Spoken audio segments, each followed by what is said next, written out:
tayo nag-a-assemble ng mga ating e-bike. Yan yung mga nagwagwapuhan nating assembler. Ayan si brother, oh. Ayan, di ba? Mamatso nila. Mamatso. Siyempre, may itsura pa, pogi. Mga pogi, syempre. Ang dami. Pero, Nagwa-quality control ng ating mga e-bike bago yung Mano-mano talaga. bago i-release. Yes. Talagang bodega tayo kuya. Kasi akala nyo iba, pagkalapag dito, buo na. Hindi, Buo na. hindi ganon. Makikita nyo yan kung paano assemblein yung unit and pwede nyo yan bantayan. Ah, okay. Kung tama ba yung pagkabay, kung kumpleto ba yung tornilyo. Kung may request kayo, yan, pwede yan sa kanila. Ayan. Yung battery, madam, nagbibenta din kayo.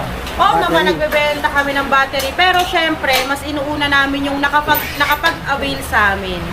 Kasi parang yung mga battery, kasi parang video limited lang yun, no? Para syempre, yung mga customers naman natin at nangailangan ng mga spare parts, hindi sila mawawalan. O, hindi kasi kinakabahan yung iba kasi yung spare part, paano pag isira yung battery, anong